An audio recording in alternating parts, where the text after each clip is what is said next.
Era un día soleado en Williamsport, Pensilvania. Ya había terminado la misa y las familias regresaban a casa para descansar. Pero para Paula y Dean Peters no era un día tranquilo. Su amiga Miriam Iles no había ido a la escuela dominical y tampoco cogía el teléfono. Miriam era católica. Se encargaba de dar clase en la escuela dominical. Aquello era una gran parte de su vida, le encantaba hacerlo. Preocupados, Dean y Paula decidieron ir a casa de Miriam para ver qué le ocurría. Llamó a la puerta y como no hubo respuesta, dio la vuelta a la casa. Pudo verla por la ventana, tirada en el suelo de la cocina. ¡Llama a emergencias! Aquello fue el comienzo de una extraña investigación. ¿No sabías qué era real o qué era ficción? O si se trataba de algún loco. Y todo conducía a la policía a seguir la pista de quién la mató. Creo que pensó que se saldría con la suya. ¿Era esa casa perfecta el escenario del asesinato perfecto? 10 años antes de su muerte, Miriam Samby, una estadounidense de origen libanés, era enfermera en un hospital de Saint Louis. Trabajaba de perfusionista. Se encargaba del equipo cardiopulmonar, un trabajo muy importante.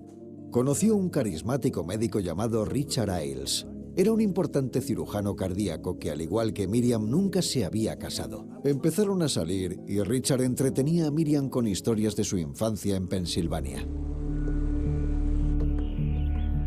Uno de los mejores momentos de su vida fue pasar tiempo con un amigo de su familia al que llamaba Tío Joe. El tío Joe era alguien que lo llevaba a cazar al condado de Potter, donde al norte tenía una cabaña, por lo que Richard se crió con la cultura de la caza de ciervos. La pareja se casó en 1991 mudándose a Williamsport, en Pensilvania, cerca de la familia de Richard y de los bosques a los que iba de niño. Se notaba el ambiente de pueblo donde todo el mundo se conoce. Puedes ir, formar una familia, entrenar a una liga infantil, relajarte y hacer actividades en la naturaleza. Cuando nació su hijo Richie, Miriam dejó de trabajar para dedicarse a su familia. Se unió a una iglesia y a la asociación de padres y profesores. Richard ganaba lo suficiente como para comprar una preciosa casa en una colina. Hay mansiones, casas en la colina, y luego están las zonas de casas móviles donde suelen vivir los más jóvenes. El doctor Iles era de los mejores cirujanos cardíacos. Fui a Williamsport para trabajar en prácticas con el doctor Iles. Era un cirujano muy bueno y un hombre brillante. Los Iles se volvieron una familia muy conocida en el lugar. Formaban una pareja preciosa. Eran muy felices y muy buenos amigos.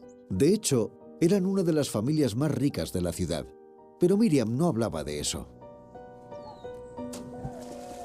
Miriam no era nada presumida. Todo el mundo sabía que tenía dinero, tenía casa y joyas. Pero solo le importaba el tiempo que pasaba con su hijo. Nada más. Richie lo era todo para ella. Era todo su mundo, toda su vida. Los Iles eran una familia feliz y estaban muy unidos. El doctor Iles era un buen padre y un buen marido. Pero la vida de un cirujano es exigente, y los turnos eran largos y estresantes. Conforme más tiempo pasaba Richard en el hospital, más se resentía el matrimonio. Richard y Miriam se distanciaron y cuando Richie cumplió 5 años decidieron separarse. Miriam no me dijo que se iba a divorciar, pero toda la comunidad ya lo sabía. Hemos revisado las cuentas y hemos llegado a una estimación de $14,000 al mes. Estoy dispuesto a pagar, pero no sé de dónde se han sacado esas cuentas. Es lo que gasta los fines de semana con otras mujeres. Eso no tiene nada que ver. Miriam, para. Podría quedarme con Richie, tener la custodia y arreglar las cosas por mucho menos. Esa cantidad es descomunal. Usted es un cirujano célebre en la ciudad y vive en una de las mejores casas de todo el condado, por no decir de la ciudad. Gracias. Yo he construido esa casa con mi sudor, Miriam. Ya, yo estuve ahí contigo. A ver.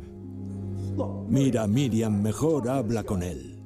Aunque la separación fue complicada, cuando Miriam se fue, por fin sus amigos creyeron que tanto ella como Richard podrían rehacer sus vidas.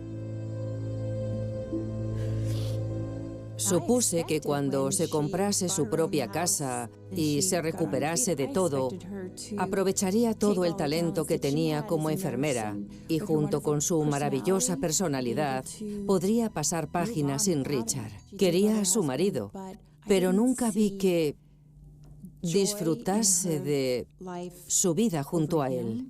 Vi que disfrutaba de su vida con su hijo. Pero lo que estaba claro es que Richie era muy importante para ambos padres. Hola, ¿cómo estás? El chico vivía con su madre a diario y pasaba los fines de semana con su padre. Hola, campeón, ¿cómo estás? Calzado nuevo. Gracias. Menudas zapatillas te ha comprado mamá. ¿Estás preparado? Vale, Vale, dame un vámonos. abrazo. Ni chuches ni refrescos después de cenar. A medida que se consolidaba el divorcio, Miriam comenzaba a recobrar parte de su antigua chispa. Salud. Salud. El próximo fin de chicas. Adoraba a sus amigas. No era una persona muy afectuosa, pero solía dar abrazos y sonreía con un brillo en la mirada. Richard también encontró una nueva novia a la que conoció en el hospital. Vaya, una cara nueva. Hasta sigues en garantía. Sí. En el invierno de 1999, todo parecía ir bien a los Isles. Hasta ese fin de semana en el que la tragedia azotó Williamsport.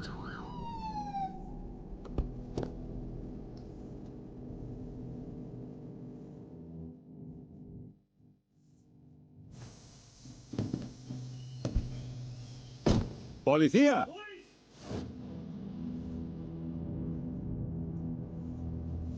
Cuando avisaron a la policía de la desaparición de la profesora, temieron lo peor.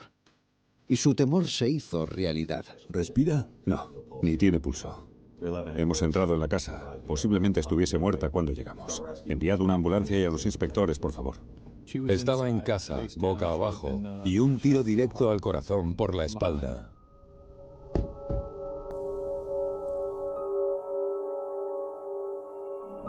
Vimos lo que creímos que eran manchas de plomo en el agujero de la ventana. Había cristales rotos y trozos de vidrio en el interior de la casa, dentro de la cocina.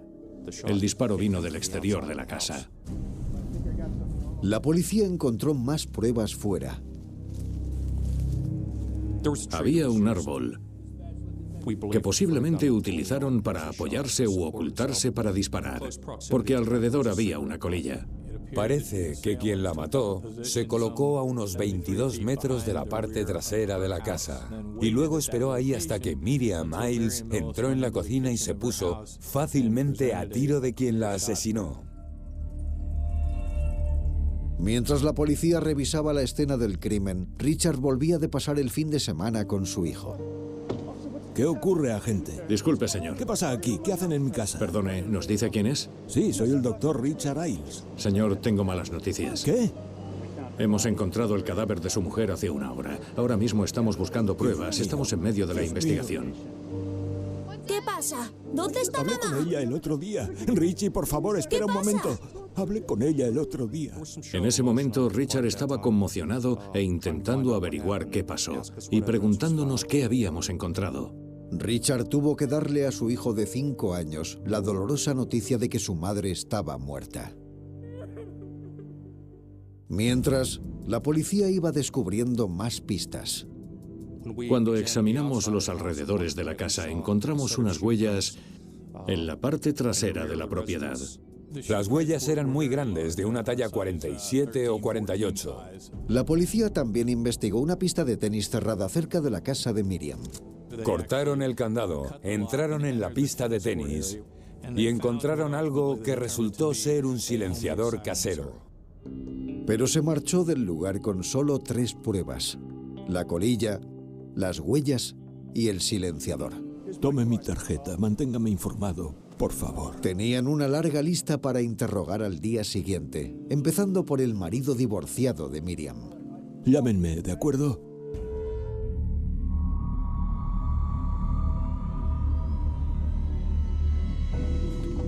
A medida que se extendía la noticia, los vecinos temían si en efecto se trataba de un asesinato premeditado. No, todo el mundo la quería. ¿Notó algo fuera de lo normal?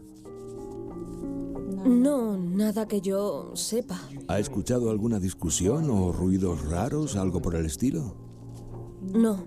Podría tratarse de un asesinato o de un tiroteo al azar.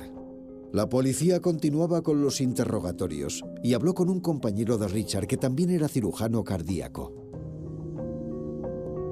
Me quedé totalmente atónito cuando leí en los periódicos que alguien había disparado a Miriam, porque no creía que tuviese enemigos. Era una persona de lo más agradable. ¿Quién podría tener motivos de planear disparar a esa mujer desde su cocina? Esa era una parte importante del misterio. La idea de un asesinato a una profesora de la escuela dominical estremecía a los habitantes de Williamsport. Desconocían quién la mató y podría seguir en la ciudad, observando y preparando el siguiente movimiento.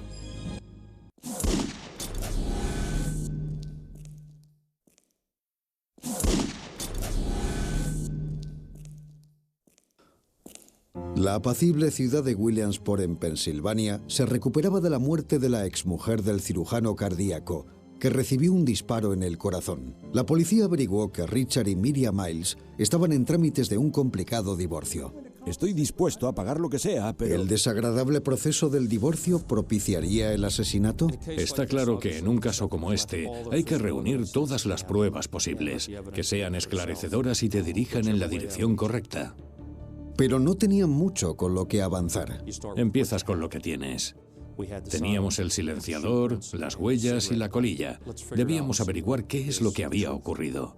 Y las pruebas del laboratorio no aclararon mucho. El ADN de la colilla no coincidía con el del Dr. Ailes. El interior del silenciador tenía unos pelos dentro, pero no coincidían tampoco con el doctor. Ni siquiera las huellas en el barro encajaban con la talla 44 de Richard. Las huellas eran muy grandes, de una talla 47 o 48. Entonces, la policía revisó el paradero de Richard en el momento del asesinato. A la hora de irnos, Richie tenía hambre porque su madre no le dio de comer. Paramos en un McDonald's y cogí algo. Ese viernes había estado operando temprano y pensé que no era demasiado prudente seguir conduciendo. Así que nos quedamos a dormir en un hotel cercano. Pasamos la noche ahí. Nos despertamos y terminamos el viaje a Honeybrook. Fue cuando empezamos a comprobar su coartada. Contó que había recogido a Richie para ir a visitar a unos familiares en la zona de Honeybrook, en Pensilvania. Pasaron la noche en un hotel cercano a Harrisburg. A la mañana siguiente se levantaron. Terminaron el trayecto. Pasaron el fin de semana allí con unos familiares y volvieron el domingo por la tarde. La policía comprobó la coartada de Richard, que fue confirmada. Estaba con su hijo ese fin de semana. Estuvo en un motel aquella noche en la zona de Harrisburg y viajó a casa de su hermana la mañana siguiente. Así que supimos que lo que nos estaba contando era verdad. Pero entonces, si no fue Richard, ¿quién mató a Miriam? En definitiva, no había muchas personas con motivos para matar a Miriam Miles. Sin embargo, al revisar las llamadas telefónicas de Miriam, la policía pudo averiguar el momento de su muerte. Una prueba reveladora fue que cuando mataron a Miriam estaba hablando por teléfono, así que teníamos la hora exacta. Eso era crucial. Ahora la policía sabía que quien disparó lo hizo exactamente a las 10:37 del viernes. Bueno, es complicado que un médico sepa la hora exacta de la muerte más o menos un día después del asesinato. Teníamos una hora bastante exacta. No tenían mucho más. 6 semanas después, tuvo lugar un sorprendente suceso. Llegó una nota misteriosa. Quien la escribió afirmaba ser el asesino de Miriam.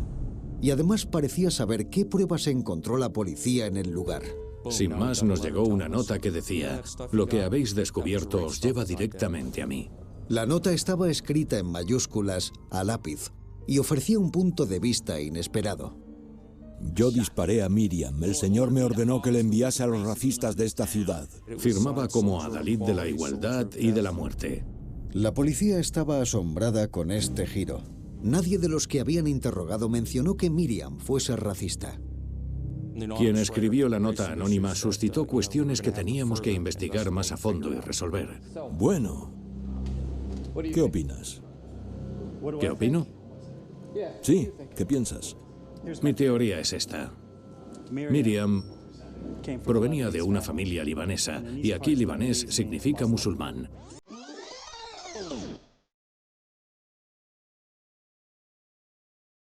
Profesora de una escuela dominical cristiana.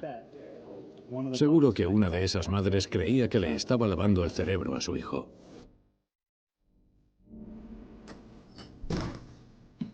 ¿Papá? ¿Sí? ¿Papá? ¿Qué ¿Te ocurre? has enterado de quién da clase en la escuela? No. Una mujer árabe le está dando clases a nuestros hijos en la iglesia. ¿Una árabe? Sí, eso he dicho. Una árabe le está lavando el cerebro a nuestros hijos. Pues no voy a tolerarlo. ¿Y qué piensas hacer para arreglarlo? ¿Qué? ¿Qué es lo que vas a hacer? Lo sé, me encargaré. Gracias. Así que convence al marido para que vaya y siga a Miriam. Descubre dónde vive.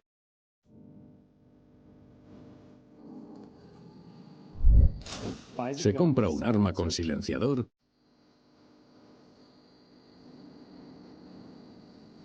y le dispara.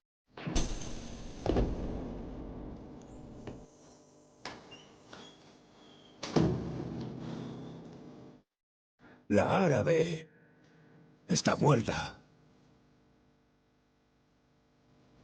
Luego escribe la nota. Bueno, tiene sentido. Ya, pues sí. Esa nueva teoría hizo que la policía dudara de la posibilidad de que hubiera un francotirador. Pero también pensaron que quien escribió la nota intentaba burlar a la policía o hacer que perdiesen la pista. La nota anónima era muy interesante. Quien la escribió intentaba controlar en qué dirección íbamos y ver si íbamos por buen camino. Creo que la intención de la nota era despistar a la policía, guiándoles hacia un loco de derechas.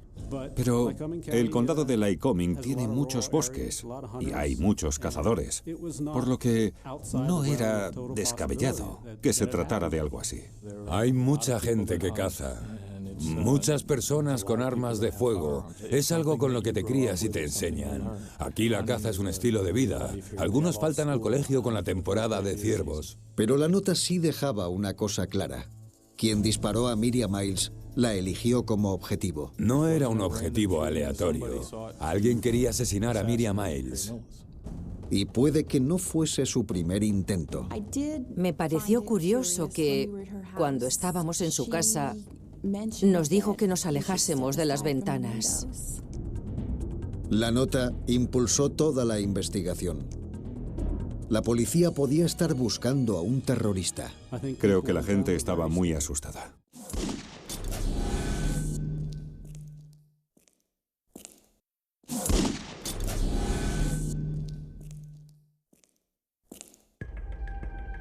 La policía de Williamsport, Pensilvania, está desconcertada a causa de la nota de un homicida.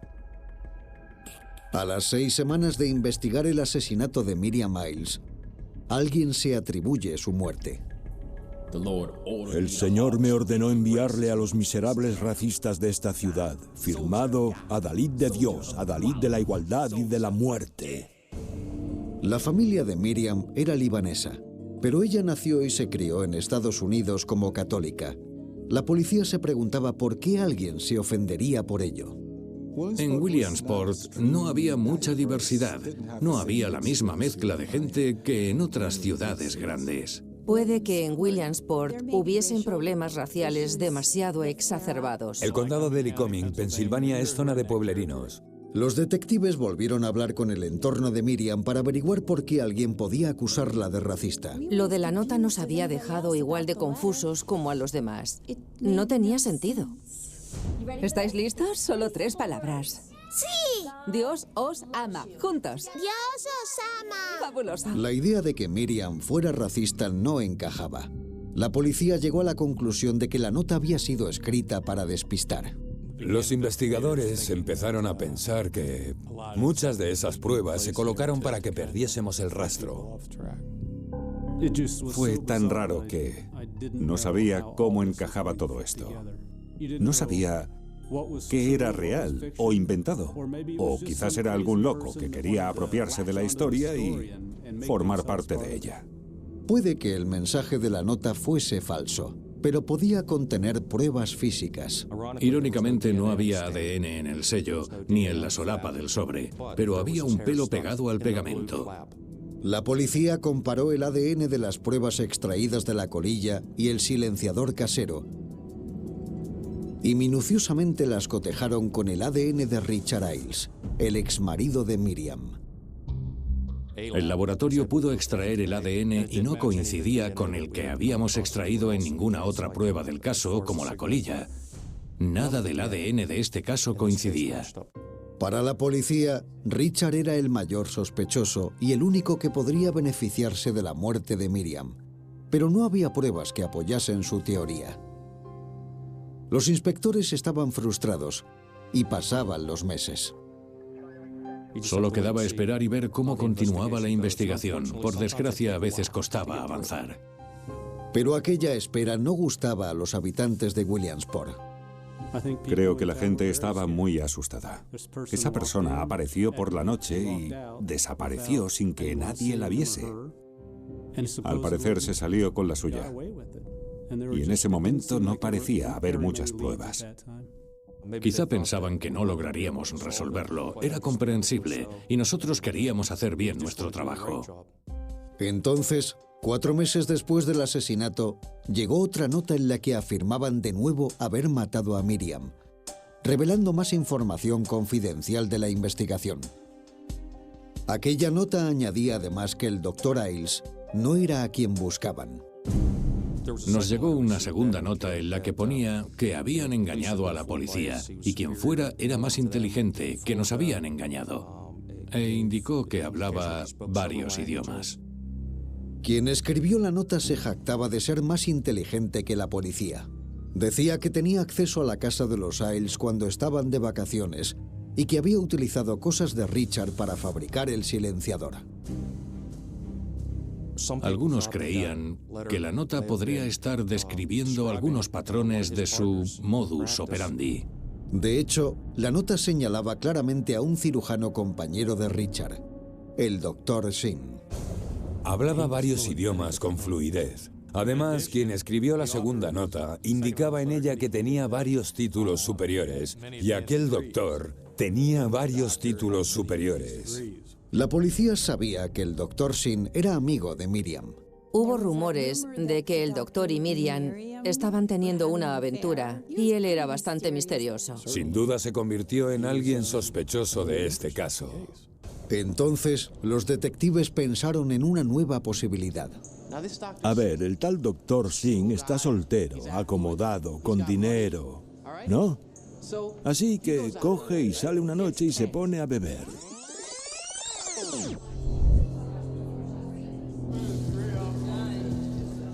Acaba como una cuba pasándoselo como nunca. Y justo por la puerta entra Miriam. Y ese tío va borracho, ¿vale? Ve a Miriam. Sabe que se ha divorciado hace poco y que está soltera. Le gusta y piensa, bueno, soy un tío guapo con dinero, así que va enseguida a por ella. Estás preciosa. Pero a Miriam no le gusta, ¿vale? Nunca me había fijado. ¿Puedo besarte?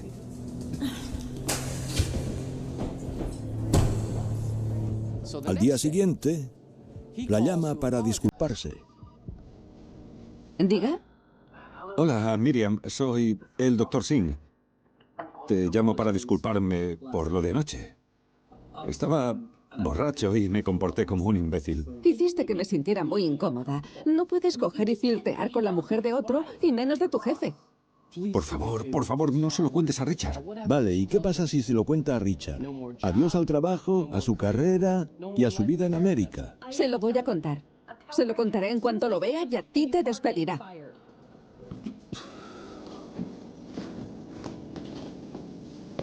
Dr. Ailes. Dr. Ailes. Sí, Dr. Singh, ¿qué puedo hacer por ti? Quería... Nada. ¿Nada? ¿Qué alternativa le queda? Se estaba jugando volver a casa.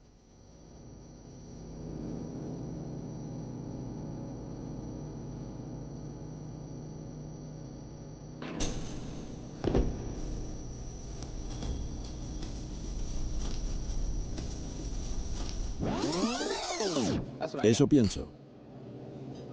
Doctor Singh, gracias por dedicarnos un rato.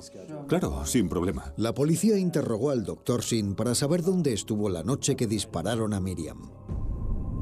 Sí, estaba con amigos en un restaurante llamado Barolos. ¿Podría darnos una lista de esos amigos? Claro, sin problema. Llegaron a la conclusión de que tenía una coartada sólida en el momento del disparo y no tenía ningún motivo posible por el que hacerlo. El Dr. Singh confirmó que él y Miriam no tenían una aventura, simplemente eran buenos amigos. Dudo que alguien como Miriam hubiese sido capaz de engañar a Richard. Habría sido impropio de ella mirar siquiera a otro hombre. Los detectives concluyeron que alguien intentaba involucrar al Dr. Singh. Buscaron ADN en la segunda nota, pero de nuevo no encontraron nada de utilidad. La investigación volvió al punto de partida. Alguien creía que escribiendo esas notas confundiría a la policía cuando intentasen saber quién mató a Miriam. La policía se quedaba sin pistas y tenía pocas pruebas. El caso se estancaba y el tiempo pasaba. Daba la sensación de que se había tardado mucho en investigar y que alguien se había salido con la suya. Podría tratarse del crimen perfecto. La policía estaba a punto de abandonar el caso. Pero 6 meses después del asesinato, un pescador volvía a casa cuando algo captó su atención. Resultó ser un rifle. ¿Podría ser el arma homicida? El rifle era una prueba muy interesante. La cuestión era identificar qué tipo de rifle era y relacionar este rifle con quien pudo cometer el crimen. El rifle estaba limpio de ADN y no tenía números de serie. Se habían tomado muchas molestias en limar el número de serie del rifle. Muchas veces la gente lo raspa o se puede quitar con ácido, pero si se limase con una fresadora, por ejemplo, el número de serie quedaría irreconocible. Era un arma antigua muy característica con algunas modificaciones. En la parte superior del cañón del rifle había un agujero que le habían hecho y tenía un tornillo enroscado en la parte superior. Ese tornillo encajaba a la perfección con el silenciador casero. Cuando los investigadores vieron el tornillo, supieron que era el arma homicida. Balística confirmó que era el arma utilizada para matar a Miriam Miles. Con ayuda del FBI, la policía identificó el rifle como un Savage modelo 23D. Había sido vendida en 1949, antes de que se guardasen los registros de propiedad de armas. Sabían que era el arma homicida, pero averiguar a quién pertenecía era como buscar una aguja en un pajar. Pasaron los meses y el doctor Richard Ailes, exmarido de Miriam, daba un paso más en su nueva relación. El doctor Ailes tenía una novia con la que luego se casó. A esas alturas todo parecía irle bien en la vida. Richard y su nueva esposa cuidaban del hijo de este todo el tiempo. El doctor Ailes adoraba muchísimo a su hijo. También cooperaba constantemente con la investigación policial. Inspector, ¿cómo está? Pero su antigua vida empezaba a pasarle factura. Claro. Y decidió marcharse de aquella ciudad de tan malos recuerdos. Se mudó a Texas un tiempo y después al Pacífico Noroeste. El doctor Ailes se había mudado, había seguido con su vida y acabado en Spokane, en Washington. Sin embargo, es difícil huir del pasado con notas anónimas persiguiéndole, atormentándole por todo el país mientras intentaba buscar trabajo. Alguien quería que en recursos humanos supieran que era sospechoso del asesinato de su mujer. Doctor Ailes, he recibido una carta que me ha alarmado muchísimo. En ella dicen que su mujer fue asesinada en Williamsport, Pensilvania, y que usted está entre los sospechosos principales. Doctor, puedo explicárselo. Hemos hablado de sus cualidades, que son impecables, pero también de su familia, su recorrido personal y, bueno, doctor, que no nos haya comentado esto no es bueno. para este hospital. No es mi culpa. No puedo evitar que alguien de un pueblucho de mala muerte quiera ganarse su reputación a mi costa. Lo siento, doctor, pero no puedo seguir hablando con usted. Sintiéndolo mucho, se acabó. Recoja sus cosas y márchese del hospital. Será una broma. Alguien le mandaba mensajes a los de recursos humanos diciendo: oye, ¿sabes que lo están investigando por matar a su mujer en Pensilvania? Era de esas otras tantas notas que aparecieron durante este caso. Aquella campaña de difamación obligó a Richard a abandonar la cirugía cardíaca y buscar otra especialidad. Se dedicó a la cirugía plástica y a los aumentos de pecho. A ver, profesionalmente usted tiene un precioso par de pechos, pero en términos deportivos se asemejan a pelotas de béisbol, pero cuando terminemos parecerán balones de fútbol. De hecho, estamos preparados para hacer cirugías en general. Estamos capacitados para realizar cirugías de pecho y cualquier tipo de cirugía estética. Vamos a ver qué tenemos aquí. Precioso. Nunca se rastrearon las notas que llegaban a recursos humanos.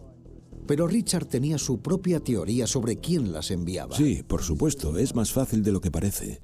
Su teoría era que alguien le tenía envidia e intentaba cargarle la culpa.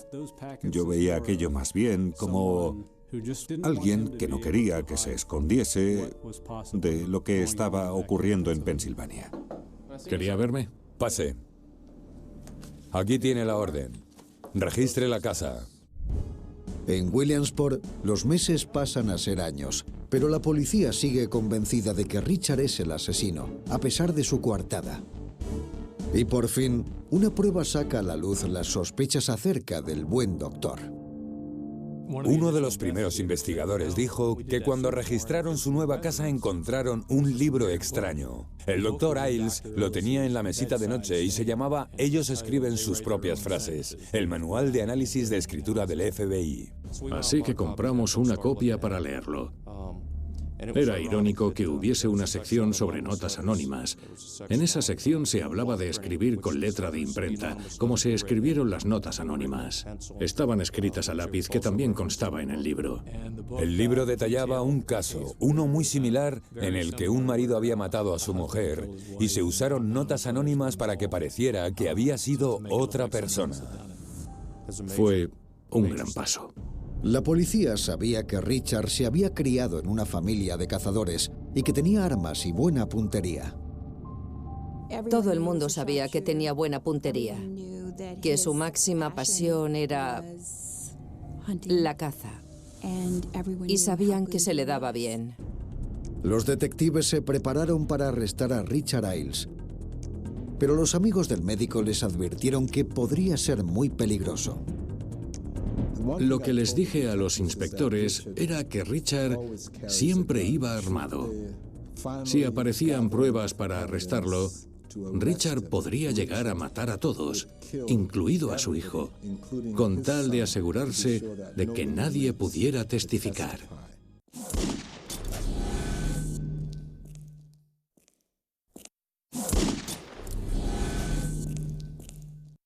Habían pasado 4 años desde que fuera asesinada Miriam Ailes en su casa de Pensilvania, y la policía había reunido suficientes pruebas contra su exmarido, el doctor Richard Ailes.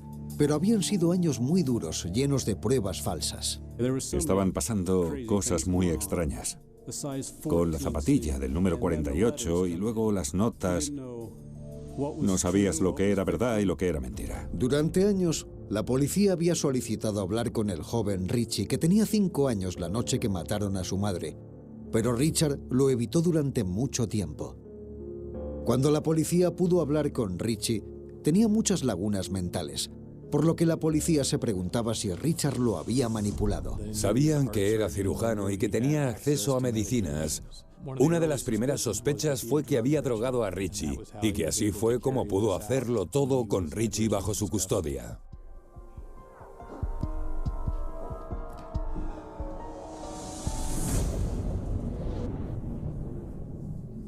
Cuando los inspectores trabajaban en el caso, interrogaron a una mujer que se llamaba Jean Malatesta. Ah, y este es Joe. Era la hermana de un hombre llamado Joe Kowalski. Este es él. Su padre le dio esa arma. Era un gran cazador, le encantaba cazar. ¿Su padre le dio esa arma? Sí. Averiguamos que Joe Kowalski era en realidad el padre biológico de Ailes, a pesar de que durante su infancia lo conoció como tío Joe. ¿Puedo echarle un vistazo? Por supuesto. Le estaba enseñando unas fotos de Joe Kowalski, y en una de las fotos, en blanco y negro, salía Joe mucho más joven, con una marmota en una mano y un rifle en la otra. Y el rifle se parecía muchísimo a un Savage modelo 23D intacto. Esa fotografía relacionaba al padre de Richard con el arma. Era un hallazgo increíble. Teníamos una foto de su padre con un arma y nos pareció muy interesante porque podría haberla heredado de su padre. La policía ya tenía evidencias suficientes, pero necesitaban una prueba que situara a Richard en la escena del crimen. Al poco tiempo de encontrar el rifle, los investigadores pensaron que sería buena idea recabar más información o pruebas que se les hubieran pasado por alto. Volvieron al bosque y encontraron zapatillas del mismo tamaño, patrón y material que las que habían dejado la huella. En la lengüeta de una de esas zapatillas había un pelo. Hasta entonces, nada del ADN del caso coincidía con el de Richard, algo que no sorprendió a la policía. El ADN se volvió a cotejar con el del doctor Richard Ailes y no coincidió. Señor.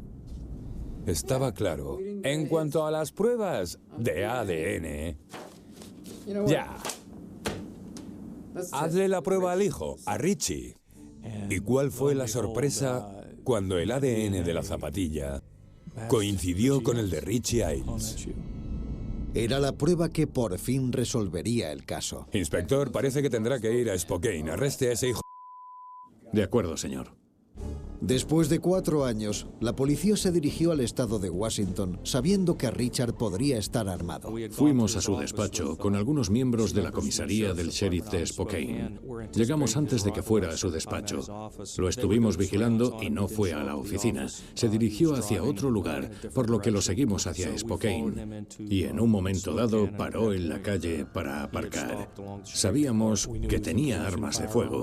Nos acercamos. Le pregunté si me recordaba y le dije que estaba detenido por el asesinato de Miriam Ailes. Fue puesto bajo custodia sin problemas y se llevó a cabo la orden de búsqueda. Estaba contentísima, sobre todo cuando me enteré de que lo pillaron por sorpresa. Pensé, qué poético. Se creía que se saldría con la suya y que viviría cómodamente durante años. El registro en casa de Richard sacó a la luz más pruebas sorprendentes. El registro de la casa sacó a la luz que tenía armas que habían pertenecido a Joe Kowalski, por lo que no había duda de que Richard Ailes estaba en posesión de las armas de Joe Kowalski. Pero lo más sorprendente fue descubrir que el doctor había sido quien escribía las notas anónimas a la policía y que ahora estaba escribiendo su obra maestra. Recogimos su ordenador. La policía estatal lo analizó y encontró un manuscrito inacabado titulado Directo al corazón. Asesinato de la mujer del doctor. El asesinato estaba escrito desde la perspectiva del asesino y básicamente explicaba el homicidio y específicamente el momento del asesinato. Aún recuerdo un renglón que escribió en el que decía que el asesino sintió una catarsis orgásmica en el momento en el que Miriam fue asesinada. No podía dar crédito cuando lo leí. Estaba claro que eso solo lo podía haber escrito el asesino. En Williamsport, el caso llegó a juicio. Al igual que el asesinato, la noticia llegó a los titulares. Por fin se contó toda la historia de cómo el cirujano cardíaco mató a su mujer de un disparo en el corazón. Richard Ailes, el doctor Richard Ailes, es listo. Planeó la coartada, las pruebas falsas y la huida antes de cometer el crimen. Invitó a su hijo Richie a pasar un fin de semana fuera. Lo subió al coche y lo drogó a su propio hijo.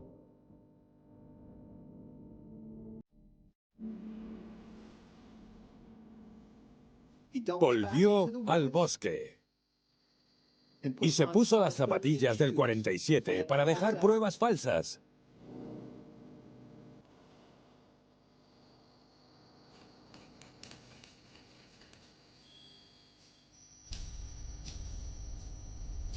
Dejó una colilla cerca de la casa. Más pruebas falsas. Y luego usó el rifle de su padre para dispararle a Miriam en el corazón. Se alejó 30 metros de su cadáver, hacia la pista de tenis, y tiró el silenciador por encima de la valla. Más pruebas falsas. Planeó, asesinó y encubrió. Y la prueba definitiva de este caso es un manuscrito. Ninguno de nosotros sabía lo del libro que el doctor Ailes estaba escribiendo. En el manuscrito, el doctor Ailes habla de un doctor que le dispara a su mujer en el corazón y describe el momento de la muerte como, cito textualmente, orgásmico. ¿Lo habéis oído? Orgásmico. Todos los periodistas se quedaron perplejos, con los ojos como platos y mirándonos unos a otros. ¿Cómo era posible aquello? El jurado solo tardó 3 días en decidir el destino de Richard. Doctor Ailes, el jurado le declara culpable de asesinato en primer grado. No recuerdo que el doctor Ailes reaccionase mucho a eso. Simplemente miraba al frente, sin mostrar emoción. Richard siempre ha mantenido su inocencia, pero los vecinos de Williamsport están de acuerdo con el jurado. Richard es un hombre muy inteligente. Sabía que esto lo había planeado muy bien. Dada la dedicación de los excelentes inspectores que trabajaron en este caso, supe que encontrarían suficientes pruebas para demostrar su culpabilidad. Me emocioné mucho cuando condenaron al doctor Ailes. En cuanto al motivo, algunos creen que el divorcio fue lo que lo propició. Cuando Miriam se enfrentó a Richard, él no pudo tolerarlo. Dudo que fuese por el dinero o por el niño. Creo que era por el poder. Creo que era por el control y ella lo desafió. Creo que ese desafío le costó la vida. El brillante doctor, tan acostumbrado a controlar situaciones de vida o muerte en el quirófano, fue incapaz de controlar sus propias emociones. Creo que el doctor Ailes creyó que nos iba a despistar. Creo que intentó controlar el ritmo de la investigación, o que incluso intentó controlar cómo íbamos, o hacernos ir en otra dirección. Richard tenía un ego enorme, y creo que pensó que se saldría con la suya. Es decir, todo el rato con las pistas falsas, las pruebas colocadas a propósito, las notas anónimas, las zapatillas que llevó, que eran muy grandes. Fue como si intentase planear el asesinato perfecto y al final resultó que el plan se volvió en su contra. Fue muy gratificante poder llevarlo finalmente ante la justicia. Richard Ailes está cumpliendo cadena perpetua sin posibilidad de condicional. Su vida es totalmente distinta a lo que era antes. Apeló muchas veces, pero se iba a pasar el resto de su vida en la cárcel. Su hijo Richie vive con la familia de Miriam. No ha visto a su padre desde el juicio. Nadie salió ganando. Lo triste de este niño es que perdió a ambos padres en el momento en que el doctor Ailes... Nadie escuchó el grito, o tal vez sí, pero en Sevilla, en el verano de 2001. Los sonidos se mezclaban con el calor, con los ventiladores girando sin descanso, con televisores encendidos hasta la madrugada, con la vida que nunca se detenía del todo. Era una noche espesa, pesada, de esas que parecen quedarse pegadas a la piel. Y sin embargo, en medio de esa rutina aparentemente intacta, algo se quebró. Algo que tardaría años en comprenderse y décadas en ser enfrentado. La primera llamada llegó a las 6:17 de la mañana. Una voz temblorosa, entrecortada, denunciando que la puerta de un pequeño apartamento en el barrio de Triana llevaba abierta toda la noche. No era habitual. No en ese edificio. No para ella. Los vecinos hablaban de una mujer discreta, metódica, casi invisible. Siempre saludaba, siempre sonreía, siempre cerraba con llave. Cuando la policía llegó, el silencio era denso. No había señales de robo. No había cerraduras forzadas. Solo una puerta entreabierta, una corriente de aire tibio que recorría el pasillo y una sensación incómoda, como si alguien hubiese salido deprisa o como si nunca hubiese querido irse. El cuerpo fue encontrado en el salón. Estaba tendido en el suelo, boca arriba, con una expresión que no encajaba con la violencia de la escena. No había sangre en exceso, no había signos de lucha evidentes. Pero algo estaba mal. Terriblemente mal. Los investigadores lo supieron de inmediato. Aquello no era un accidente. Aquello no era una muerte natural. Aquello era un mensaje, aunque nadie sabía aún cómo leerlo. Su nombre era Carmen Ruiz. 38 años.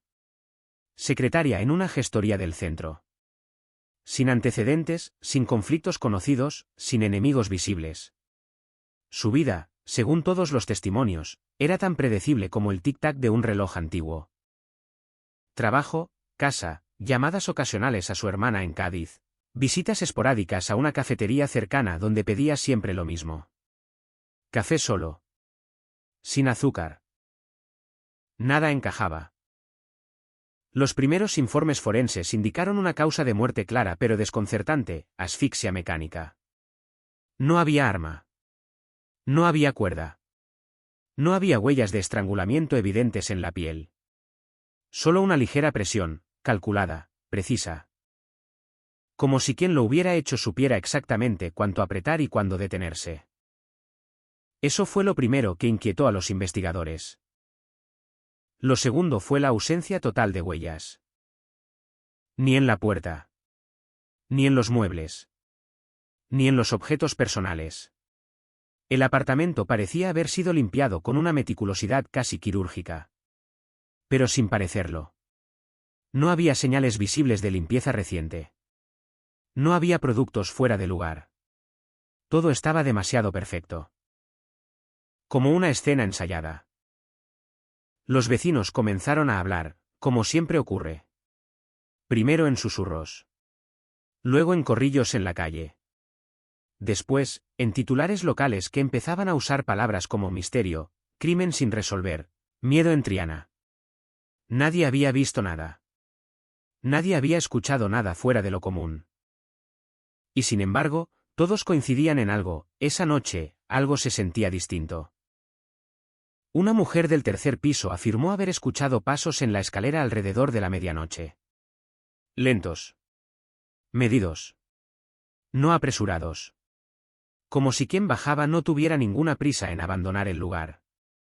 Como si supiera que nadie lo detendría. Un anciano del edificio de enfrente dijo haber visto una sombra en la ventana del salón de Carmen. Una silueta que no parecía la suya. Más alta. Más rígida. Inmóvil durante varios minutos. Luego nada. Testimonios vagos. Fragmentos. Piezas que no encajaban. La policía revisó llamadas, registros, movimientos bancarios. Nada fuera de lo normal. Ninguna amenaza. Ninguna relación oculta. Ningún indicio de doble vida. Carmen Ruiz parecía exactamente lo que todos decían que era, una mujer sin secretos. Y sin embargo alguien había entrado en su casa sin forzar la puerta. Alguien había estado lo suficientemente cerca como para matarla sin dejar rastro. Alguien había salido sin ser visto. El caso se enfrió rápido. Demasiado rápido. En cuestión de semanas, la falta de pruebas tangibles comenzó a pesar más que las intuiciones. Los informes se archivaron. Las entrevistas se repitieron hasta volverse inútiles. Y poco a poco, el nombre de Carmen Ruiz dejó de aparecer en los titulares. Pero no desapareció. Se quedó flotando. En las conversaciones a media voz. En las miradas desconfiadas entre vecinos. En la sensación persistente de que el culpable no estaba lejos. Que nunca se había ido. Pasaron los meses. Luego los años. Triana cambió. Nuevos inquilinos. Nuevos negocios. Nuevas historias que reemplazaban a las antiguas. El apartamento fue vendido. Reformado. Pintado. Como si una capa de pintura pudiera cubrir lo que ocurrió allí dentro. Pero hay cosas que no desaparecen. Hay preguntas que no se disuelven con el tiempo. Y hay casos que simplemente esperan.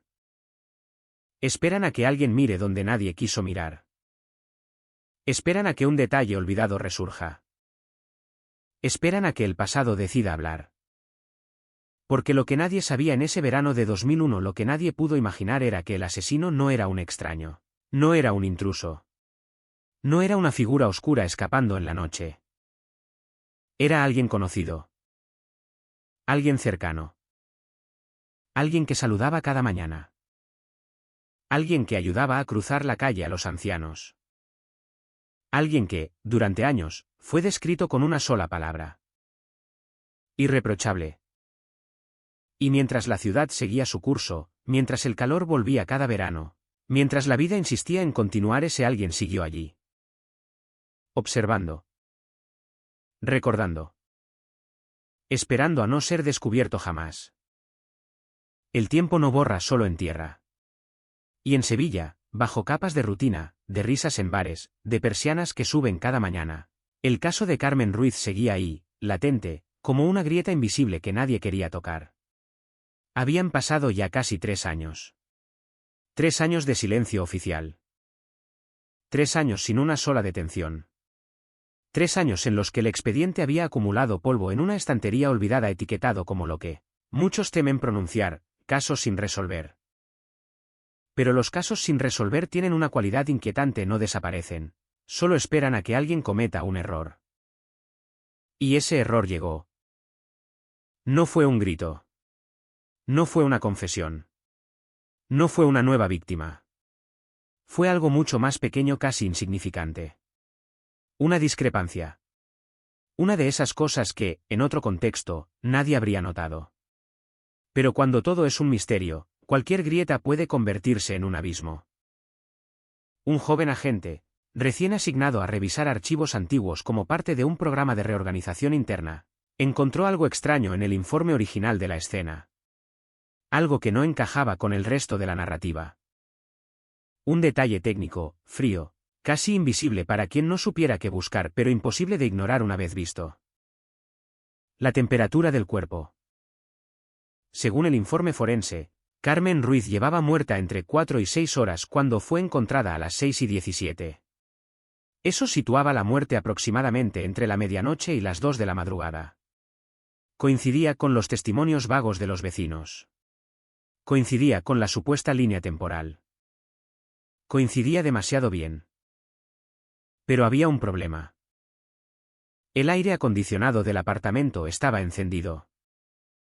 Y no a una temperatura cualquiera. Estaba configurado a 18 grados. Una cifra baja. Inusualmente baja para alguien como Carmen, que según su hermana odiaba el frío artificial, que apenas utilizaba el aire acondicionado incluso en verano, que prefería abrir ventanas y dejar correr el aire cálido de la noche sevillana. Eso, por sí solo, ya era extraño. Pero no era lo más inquietante.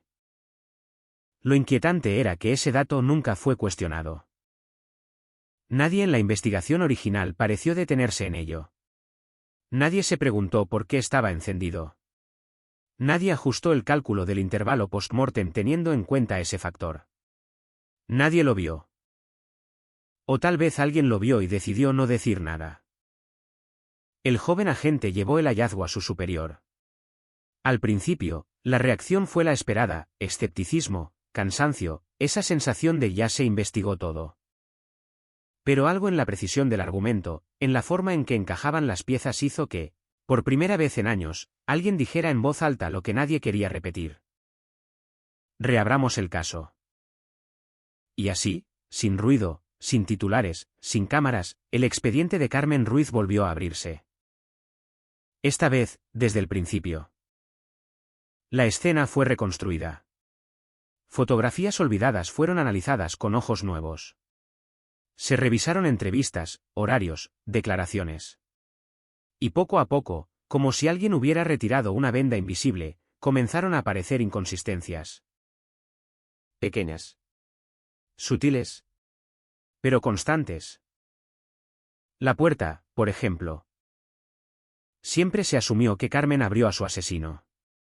Que lo conocía. Que lo dejó entrar sin sospechar nada. Pero si eso era cierto, ¿por qué no había señales de conversación? ¿Por qué no había 2 vasos, 2 tazas, 2 sillas movidas? Todo indicaba que Carmen estaba sola. Hasta que dejó de estarlo. Y luego estaba el teléfono. El registro mostraba una última llamada a las 10:48. Una conversación breve, de apenas 2 minutos, con un número fijo. El número pertenecía a una farmacia del barrio.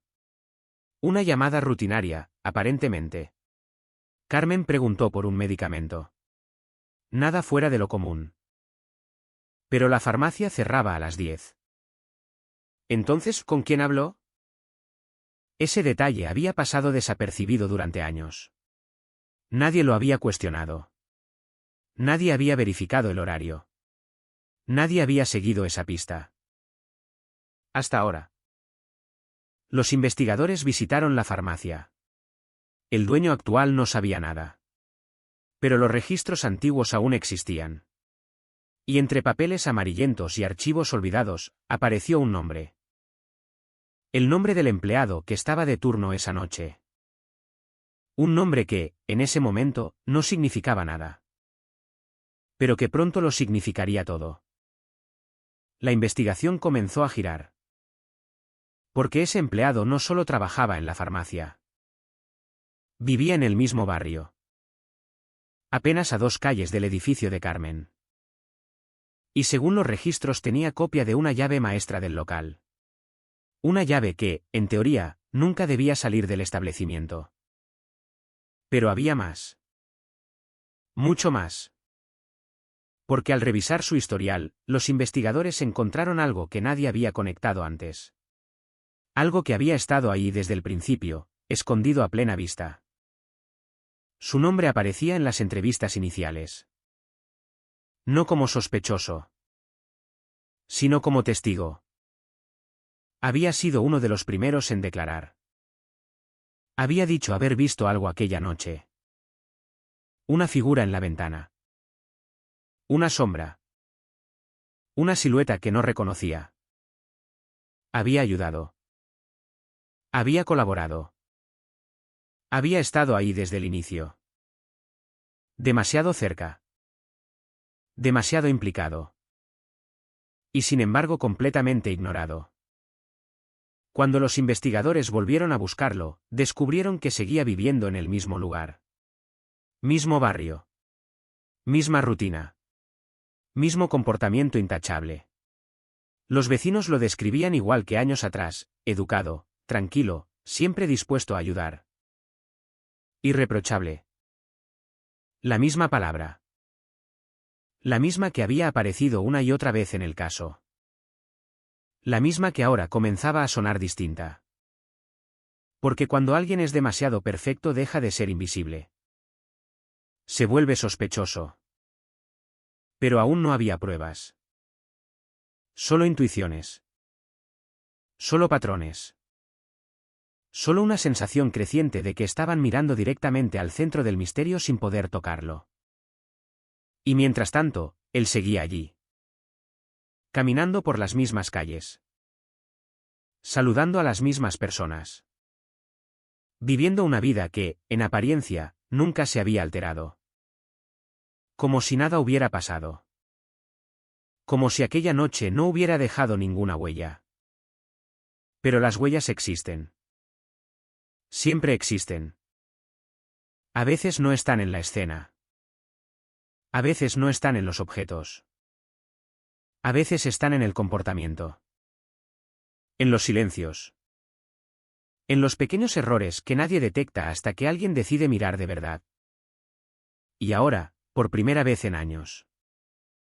Alguien estaba mirando. Mirar no siempre significa ver, pero cuando por fin se ve, ya no hay vuelta atrás. Y en ese momento, en esa reapertura silenciosa que nadie fuera del departamento parecía notar, algo empezó a cambiar. No en la ciudad. No en las calles. No en los vecinos que seguían con sus vidas como si nada. El cambio ocurrió dentro de la investigación en la forma en que las piezas comenzaban a encajar con una lógica incómoda, casi perturbadora. El nombre ya no era solo un registro antiguo. Era un punto de convergencia. Los investigadores decidieron no actuar de inmediato. No había margen para errores. Si aquel hombre era realmente quien empezaba a perfilarse en la sombra del caso, entonces llevaba años sin ser descubierto. Años perfeccionando una fachada. Años sin dejar una sola grieta visible. Y eso significaba algo peligroso, sabía esperar. Así que hicieron lo mismo. Observar. Sin avisar. Sin presión. Sin preguntas directas. Los primeros días no revelaron nada. Rutinas previsibles. Horarios fijos. Salidas breves. Compras habituales. Saludaba a los vecinos. Sonreía. Ayudaba a cargar bolsas. Se detenía a hablar con ancianos. Un ciudadano ejemplar. Un perfil limpio. Casi impecable. Pero lo impecable a veces es artificial. Y fue en los detalles donde empezó a romperse. No era lo que hacía. Era cómo lo hacía. Siempre medido. Siempre calculado. Nunca improvisaba. Nunca se desviaba. Sus movimientos parecían coreografiados con una precisión excesiva, como si cada gesto estuviera ensayado. Como si vivir fuera una actuación constante. Eso llamó la atención. Pero no bastaba. Entonces apareció algo más. Un antiguo compañero de trabajo de la farmacia, localizado tras una búsqueda exhaustiva, recordó algo extraño. No lo había considerado importante en su momento. Era solo una anécdota. Un comentario perdido entre tantos otros. Pero ahora, bajo otra luz adquiría un peso distinto. Dijo que aquella noche, la noche de la muerte de Carmen, él no estaba solo en la farmacia. Dijo que el sospechoso no debía estar allí. Porque su turno había terminado a las 10. Y sin embargo alguien respondió al teléfono casi una hora después. Alguien que conocía el sistema. Alguien que tenía acceso. Alguien que sabía exactamente qué decir. Ese alguien ya no era una incógnita. La línea temporal empezó a fracturarse. Si él contestó esa llamada, entonces estaba despierto. Activo. Disponible. A escasos minutos del apartamento de Carmen. En el momento exacto en que, según el informe forense corregido, la muerte pudo haber ocurrido. Ya no era coincidencia. Era proximidad. Era oportunidad. Era posibilidad real. Pero aún faltaba algo. Una conexión directa. Una razón. Porque sin motivo, el caso seguía siendo una construcción frágil. Y los investigadores lo sabían. Necesitaban entender por qué. Que lo unía a Carmen. Que lo llevó a cruzar esa línea invisible entre una vida normal y un acto irreversible. Y fue entonces cuando encontraron el vínculo. No en registros oficiales. No en llamadas. No en documentos. Sino en algo más simple, más humano. Una libreta. ¿Pequeña? Desgastada. Encontrada entre las pertenencias de Carmen que nunca fueron analizadas en profundidad. Una de esas cosas que parecen irrelevantes hasta que alguien decide abrirla. En sus páginas había notas cotidianas. Compras. Recordatorios. Números sueltos. Pero entre todo eso había un patrón. Un nombre repetido. No completo. Solo un apellido. El mismo apellido del sospechoso. Escrito varias veces. En distintos días. A veces acompañado de una hora. A veces de una sola palabra. Llamar.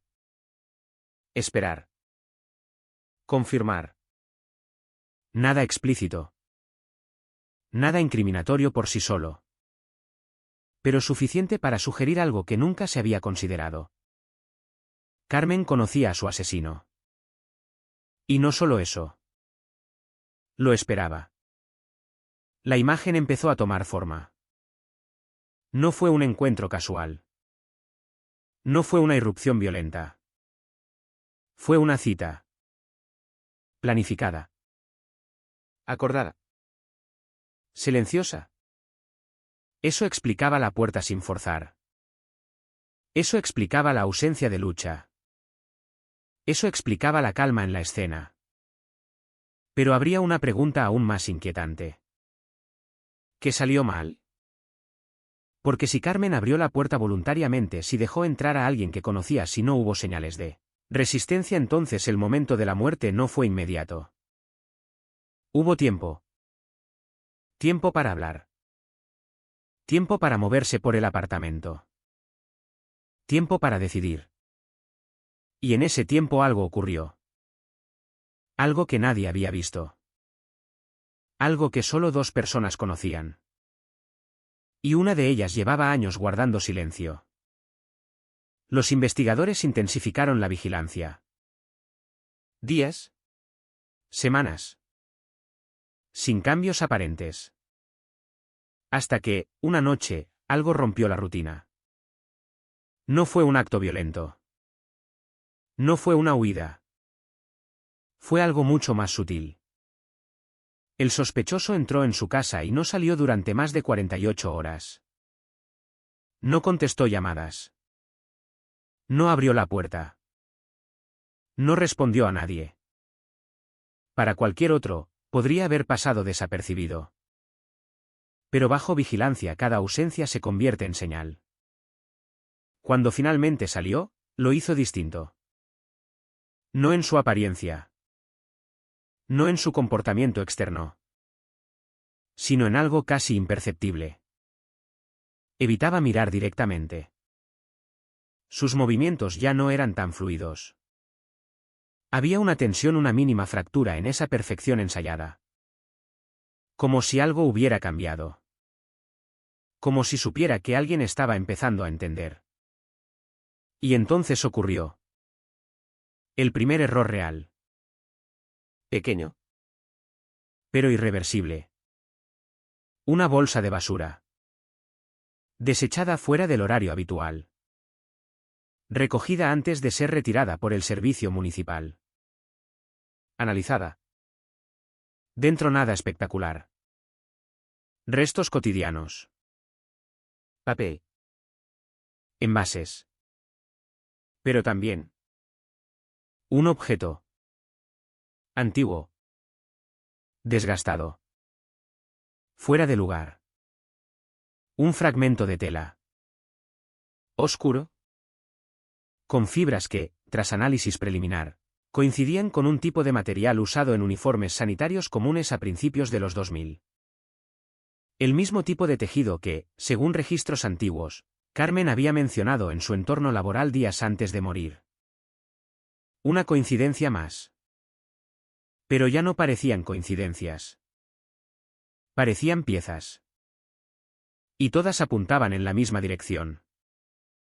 El cerco empezaba a cerrarse. Lento. Silencioso. Inevitable. Y mientras tanto en las calles de Sevilla, la vida seguía. Los bares llenos. Las luces encendidas. Las conversaciones cruzándose en el aire cálido de la noche. Nadie sabía. Nadie sospechaba. Que, después de años de silencio, el pasado estaba regresando. Y esta vez, no iba a quedarse enterrado.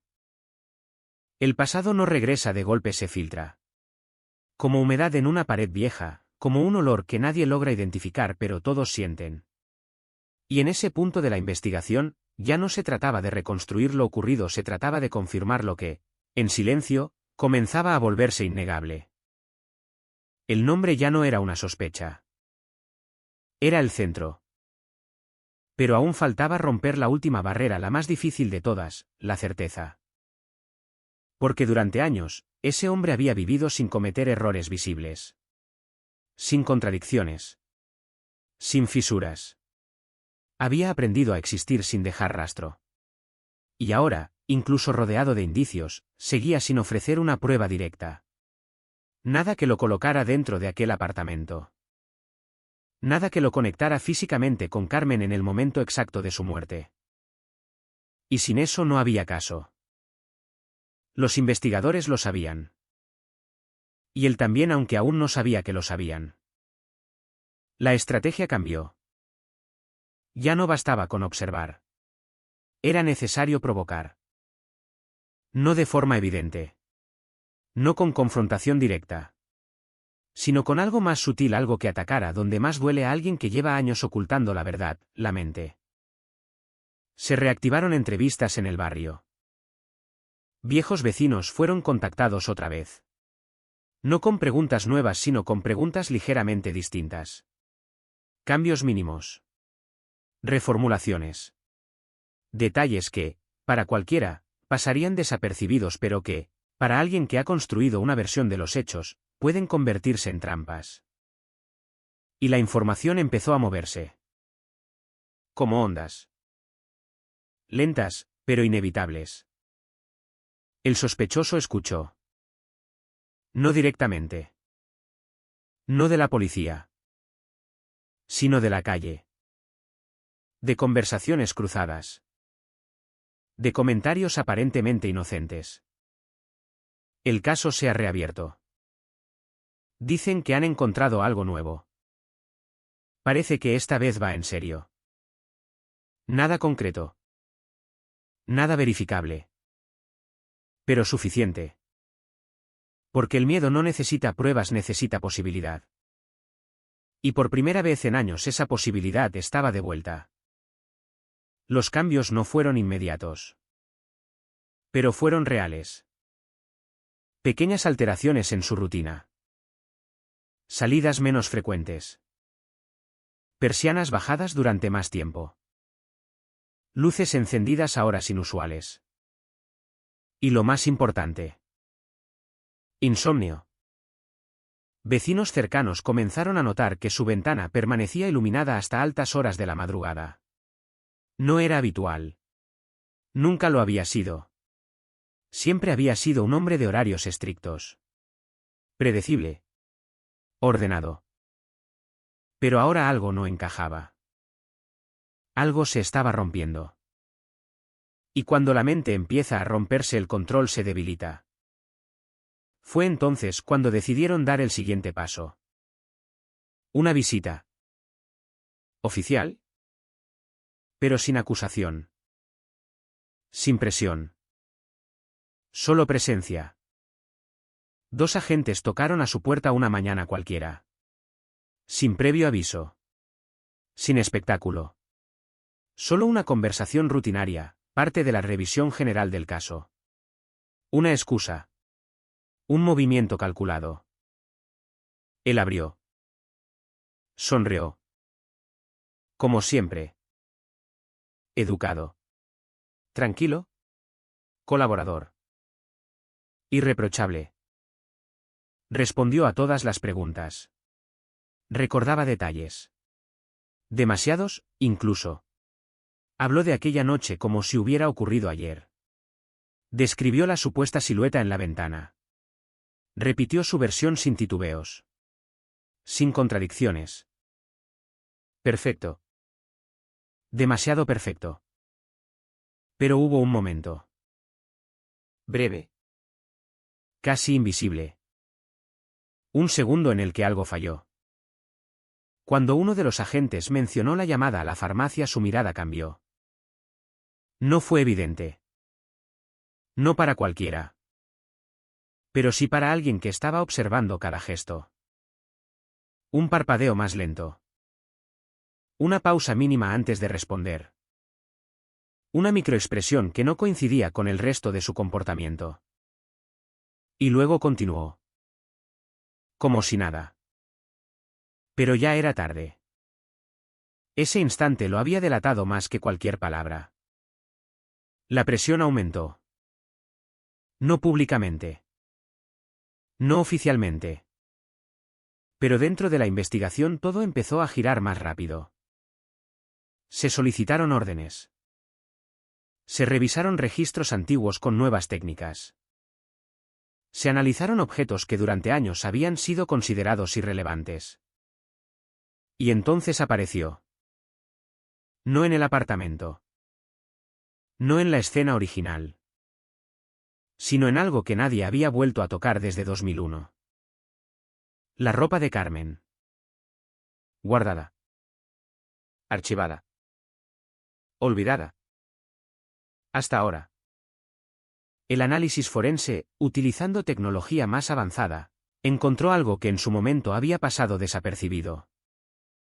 Una traza. Minúscula. Casi inexistente. ¿Pero real? Fibras. No del entorno. No de su ropa habitual. Sino de otro tejido. Un tejido que coincidía. Coincidía con el fragmento encontrado en la basura del sospechoso. La misma composición. El mismo desgaste. El mismo origen. Ya no era una coincidencia. Era contacto. Contacto directo. En el momento de la muerte. El caso dejó de ser una teoría. Se convirtió en una línea clara. Directa. Irrefutable. Pero aún faltaba el paso final. El más peligroso. Confrontarlo. Porque un hombre que ha ocultado un crimen durante años no reacciona como los demás. No se quiebra fácilmente. No confiesa sin resistencia. Y sobre todo, no se deja atrapar sin intentar algo. La orden llegó. Detención. Sin aviso previo. Sin oportunidad de preparación. Rápida. Precisa. Irreversible. La mañana era tranquila. Como cualquier otra. El barrio seguía su ritmo habitual. Gente saliendo a trabajar. Cafés sirviéndose. Puertas abriéndose. Y entonces la suya. Golpes firmes. Identificación. Silencio. Un segundo. 2. 3. Y finalmente.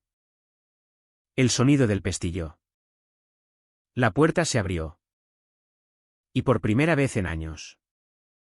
La máscara no estaba completa. No hubo resistencia. No hubo huida. Solo una mirada. Una mirada distinta. Vacía. Como si, en ese instante, todo hubiera terminado. Como si supiera que ya no había más tiempo. Fue detenido sin incidentes. Sin palabras. Sin explicaciones. Pero mientras lo sacaban del edificio algo quedó claro para quienes lo observaban. Ese hombre. Ese vecino ejemplar. Ese rostro familiar que durante años había pasado desapercibido. No era quien todos creían. Y lo más inquietante de todo. Era que nunca lo había sido. El silencio después de la detención no fue alivio, fue más pesado que nunca. Porque cuando alguien es arrestado, cuando las esposas se cierran y las puertas se abren para dejarlo salir escoltado, lo que la gente espera es una respuesta inmediata, una confesión, un cierre. Pero aquí no hubo nada de eso. Solo un hombre caminando sin mirar atrás, sin decir una sola palabra. Y ese silencio hablaba demasiado. La noticia no tardó en filtrarse. Primero como un rumor. Luego como una certeza. Han detenido a alguien. Dicen que es del barrio. Dicen que lo conocíamos. Y de pronto, el nombre comenzó a circular entre susurros, entre incredulidad, entre negaciones casi automáticas. No podía ser él. No alguien así. No alguien que llevaba años saludando cada mañana. Pero era él. Y cuanto más se repetía su nombre, más incómodo se volvía. Porque la imagen no encajaba. Nunca encaja. En la sala de interrogatorios, el tiempo se estira. Las horas no avanzan como fuera. Todo se vuelve denso, calculado, contenido. Y él estaba ahí, sentado, con las manos libres ahora, pero inmóviles sobre la mesa. Mirando al frente. Esperando. No parecía nervioso. No parecía arrepentido. No parecía nada. Los primeros minutos fueron rutinarios. Confirmación de identidad. Lectura de derechos. Procedimiento estándar. Pero cuando llegó el momento real, cuando la conversación dejó de ser formal y se volvió directa, algo cambió en el ambiente. Los investigadores no levantaron la voz. No lo presionaron de inmediato. Sabían que alguien como él no responde a la fuerza. Responde a la precisión. Le mostraron la línea temporal. La corregida. Le explicaron el error en la temperatura. Le hablaron de la llamada a la farmacia. De la libreta. De las fibras. Cada elemento colocado con cuidado, como piezas de un mecanismo que, poco a poco, dejaba de ofrecerle espacio. Él escuchaba. Sin interrumpir. Sin reaccionar. Pero sus ojos ya no eran los mismos. Había algo. Algo que no estaba antes. No miedo. No exactamente. Era cálculo. Como si estuviera midiendo cada palabra, cada silencio, cada posibilidad. Y entonces habló. No para confesar. No para negar. Sino para hacer una pregunta. Una sola. ¿Cuánto saben? No, ¿qué pasó? No, ¿de qué me acusan? No, esto es un error. Sino eso. ¿Cuánto saben? Esa pregunta lo cambió todo. Porque no era la reacción de un inocente. Era la reacción de alguien que ya estaba dentro del juego y necesitaba saber qué cartas quedaban sobre la mesa. Los investigadores no respondieron directamente. No le dieron cifras. No le ofrecieron límites. Simplemente continuaron. Más detalles. Más conexiones. Más precisión. Y con cada minuto que pasaba el espacio a su alrededor parecía reducirse. Hasta que ocurrió. No una confesión completa. No un colapso emocional. Sino algo más inquietante. Una grieta. Pequeña. Pero definitiva. Corrigió un detalle. Un detalle que nadie había mencionado. Hablaban de la posición del cuerpo. De la escena. De los elementos encontrados. Y él ajustó una frase. Cambió una palabra. Como si estuviera describiendo algo que había visto con sus propios ojos. Como si hubiera estado allí. El silencio después de eso fue inmediato. Denso. Irreversible. Porque en ese instante, sin darse cuenta, había cruzado la línea. Ya no era un sospechoso. Era alguien que sabía demasiado. Alguien que no debía saber. Alguien que estaba dentro. Intentó retroceder. Corregirse. Minimizar. Pero era tarde. Las palabras, una vez dichas, no desaparecen. Y en una sala como esa cada una pesa. Cada una queda. Cada una construye. La presión aumentó. Pero él no se quebró del todo. No gritó. No lloró. No confesó abiertamente. Se mantuvo en ese punto intermedio, ese lugar incómodo donde la verdad está presente, pero no se entrega completamente. Como si aún creyera que podía controlar algo.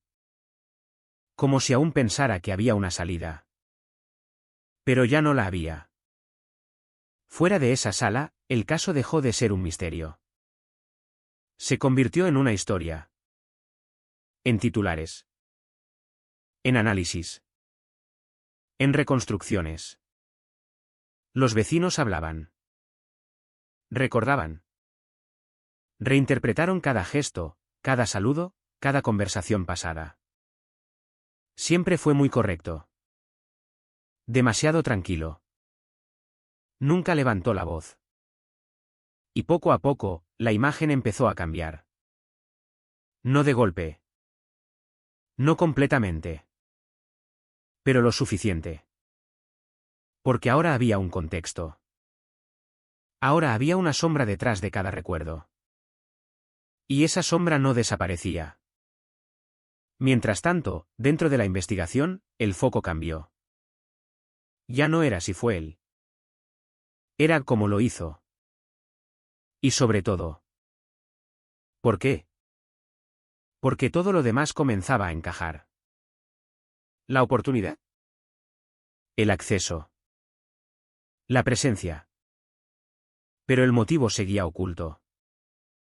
Y sin motivo, la historia seguía incompleta. Y él seguía sin hablar. Pero el silencio ya no era el mismo. Ya no era control. Era resistencia. Una resistencia que, poco a poco, comenzaba a desgastarse. Porque la verdad, cuando empieza a salir, no se detiene. Se filtra. Se expande. Se impone. Y en algún lugar, entre lo que dijo y lo que intentó no decir, la respuesta ya estaba ahí. Esperando. A ser escuchada. La verdad no irrumpe, se desliza. Lenta, persistente, inevitable. Y en esa sala cerrada, donde el aire parecía más denso con cada palabra pronunciada, algo había cambiado definitivamente. Ya no era un interrogatorio en busca de respuestas, era una espera calculada a que la verdad, debilitada por el tiempo, comenzara a ceder. Porque él ya no estaba intacto. La grieta estaba ahí. Y las grietas siempre crecen. Los investigadores ajustaron su enfoque. No más presión frontal. No más acumulación de pruebas sobre la mesa. Eso ya había cumplido su función. Ahora necesitaban algo distinto, algo más profundo. Algo que no atacara su defensa sino su memoria. Comenzaron a reconstruir la noche. No con acusaciones. Con detalles. La temperatura. El sonido del aire acondicionado. La luz tenue del salón. La disposición de los muebles. La forma en que el silencio habría llenado cada rincón del apartamento. Y poco a poco lo llevaron de vuelta allí. No físicamente. Pero sí mentalmente. Porque alguien que ha guardado un secreto durante años no olvida. Puede esconderlo. Puede negarlo. Pero no puede borrarlo. Y cuando se le obliga a revivirlo, algo se mueve. Algo reacciona. Al principio, él permaneció inmóvil. Escuchando. Respirando con calma. Como si aquello no tuviera nada que ver con él.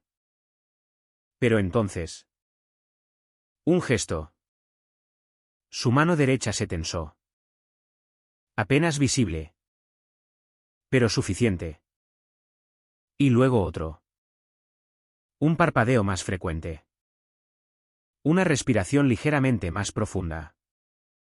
Señales pequeñas. Pero constantes.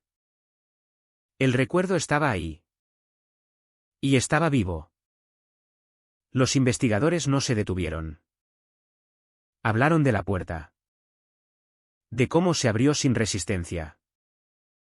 De cómo Carmen no tuvo miedo. De cómo confió. Esa palabra confianza. Ahí fue donde algo se quebró. No de forma explosiva. No con una confesión inmediata. sino con una reacción interna que no pudo ocultar del todo. Sus labios se movieron. Como si quisiera decir algo. Pero no lo hizo. Aún no. Entonces cambiaron. De la escena al vínculo. Le hablaron de la libreta. Del apellido. De las horas anotadas. De la repetición. De la espera. Le mostraron, sin decirlo directamente, que sabían que no era un encuentro casual. Que Carmen lo conocía. Que lo esperaba. Y por primera vez. Su mirada se desvió. No hacia la puerta. No hacia los investigadores. Sino hacia abajo. Como si estuviera viendo algo que no estaba allí. Como si estuviera mirando el pasado. Y entonces. Susurró. Casi inaudible. Ella abrió. No era una defensa. No era una excusa. Era un recuerdo. Y en ese momento, todo se alineó. Porque esa frase no estaba dirigida a ellos. No era una respuesta. Era una confirmación. Él estaba allí. Él vio esa puerta abrirse. Él estuvo al otro lado. El silencio que siguió fue distinto a todos los anteriores. No era tensión. Era certeza. Pero aún no era suficiente. No para cerrar el caso. No para sostenerlo ante todo lo que vendría después. Necesitaban más. Y él aún se aferraba a lo poco que le quedaba. El control. Pero el control es frágil. Y cuando se combina con el tiempo se desgasta. Así que esperaron. Minutos. Largos. Pesados. Sin preguntas. Sin interrupciones.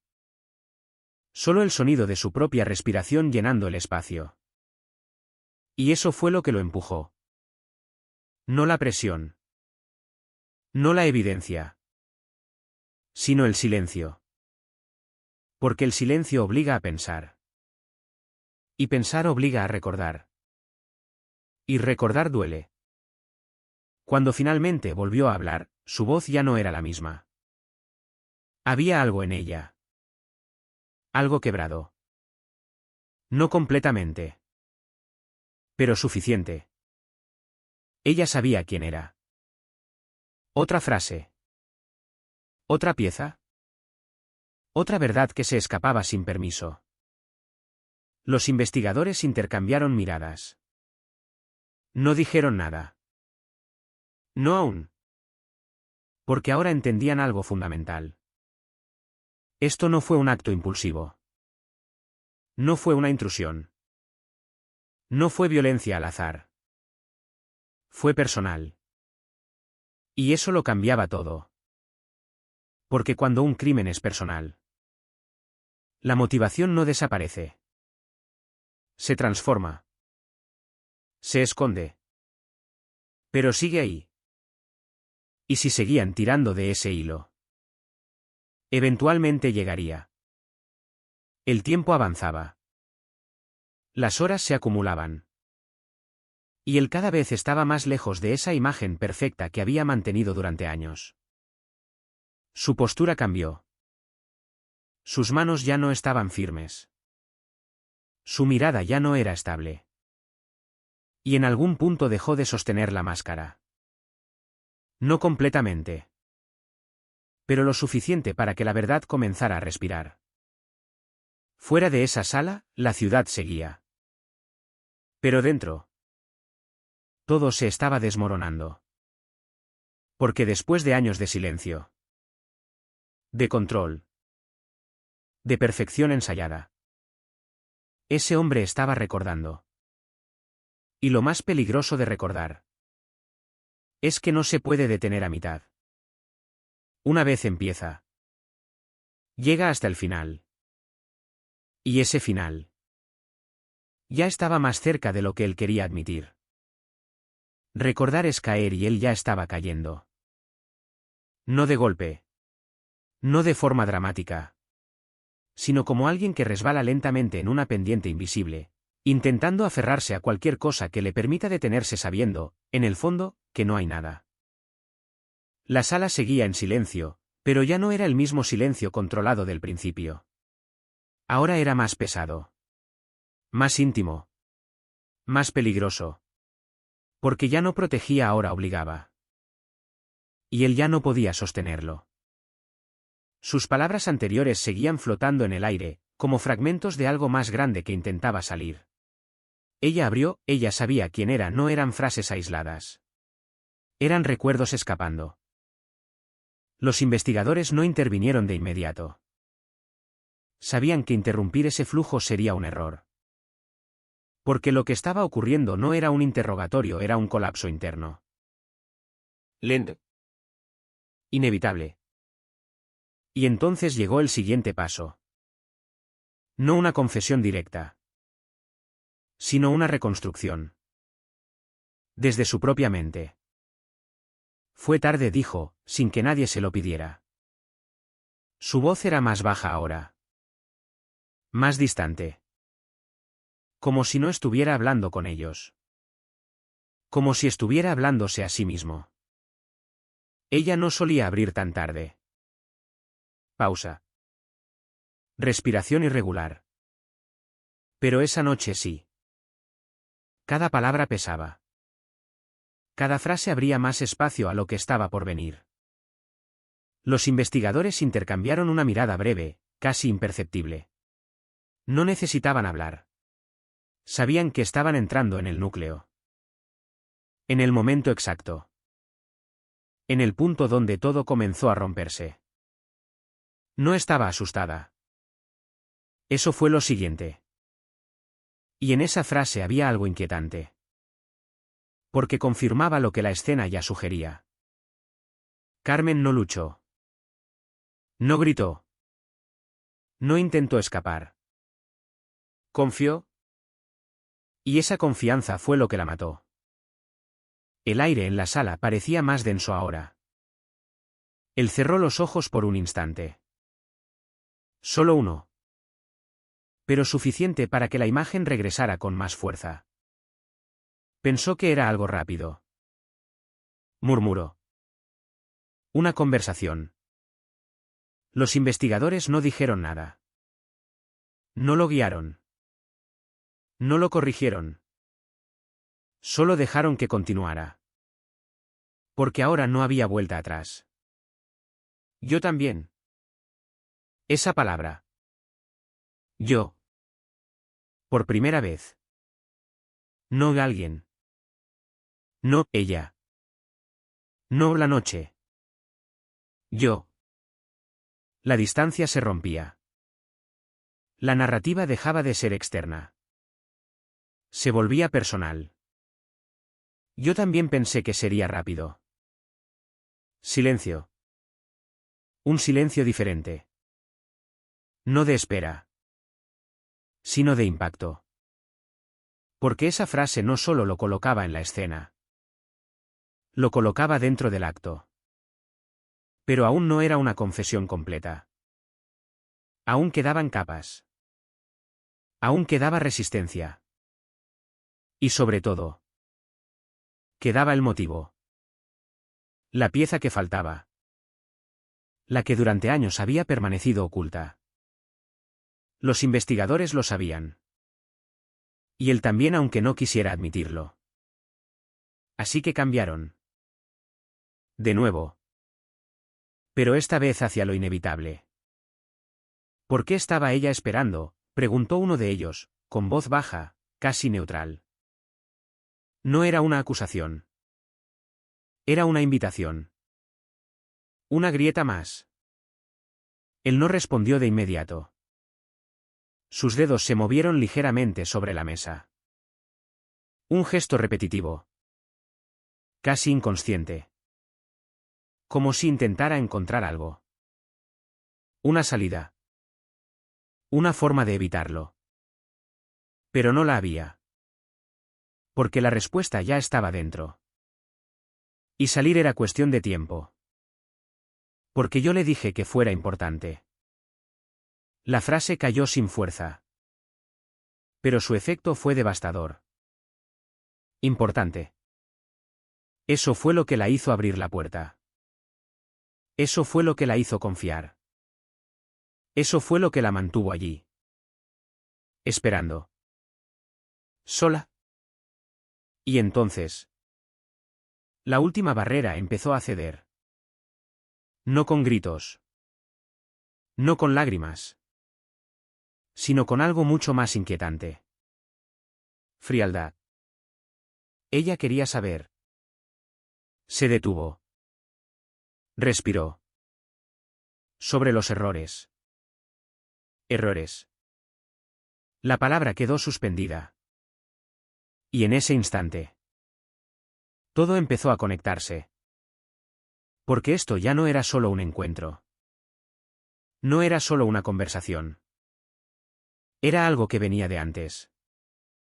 Algo que Carmen había descubierto. O empezado a sospechar.